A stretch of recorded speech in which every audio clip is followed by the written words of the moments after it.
In today's gospel reading, we are told that while Jesus was doing his public ministry, he encountered a man possessed and oppressed not only by one but by many demons. Saint Mark narrates to us that when Jesus got out of the boat, a man with an impure spirit came from the tombs to meet him. This man lived in the tombs, and no one could bind him anymore, not even with a chain. One can simply imagine how Jesus was moved with pity upon seeing this man. Just like his encounter with the lepers, Jesus felt the need to liberate this man from such a miserable situation. My dear friends, when you think of oppressions caused by the devil, we do not only think of diabolic infestations and possessions being dealt by exorcists. Certainly, one does not have to be an exorcist in order to perceive the miseries of so many people who suffer in varied ways from the evil of violence and from the oppression caused by unjust systems in our society. Diabolic possession does exist. Make no mistake about it. That is why Pope Francis would say, never dialogue with the devil. But there are also subtle ways by which the devil can take hold of us. We bring to mind the poor who are exploited and not given a just wage for their labor, the victims of extrajudicial killings, our brothers and sisters who are being deprived of their basic human rights. All of them suffer from new oppressing legions of our society. Let us always remember that our indifference to these realities would simply lead to watering down the gospel message. Once a certain woman approached me with a very concrete resolution. She said, "Father, after listening to the gospel, I will be more just in dealing with my servants at home."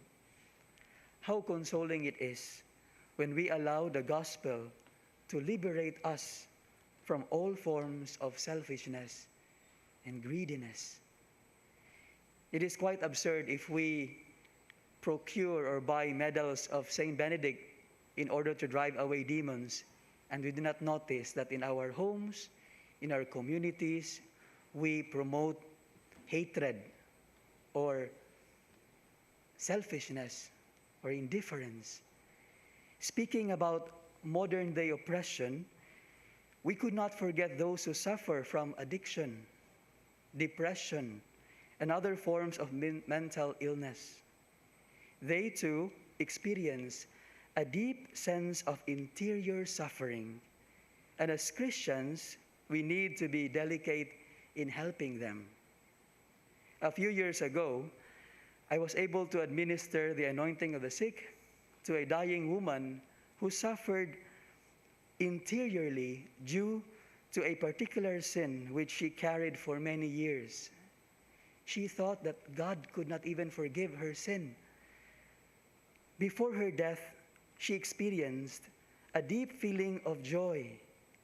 She experienced that God's mercy is real, thanks to the sacraments she received, and thanks to the persons who truly cared for her.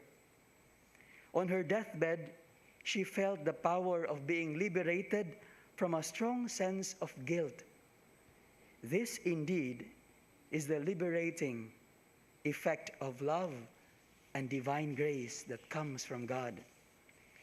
Here I wish to pose these questions. Do you ever experience yourself being tormented by guilt from the past? Are you psychologically paralyzed by your fears of the future? At present, do you feel that you are bound with the shackles and chains of a habitual sin or a particular addiction?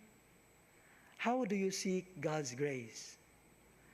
Pope Francis said that one of the pitfalls of the enemy is to make us think that we can be self-sufficient, that we can be on our own, that we can resist the devil without God's grace. But we all need the help that comes from God. As we continue to offer this Holy Mass, let us be aware of the existence of the devil who oppresses our souls and numbs us from helping those who are in need. Hence, we allow Jesus to take hold of our life, to save us, that we may overcome whatever adverse situation we find ourselves facing. We should never dialogue with the devil.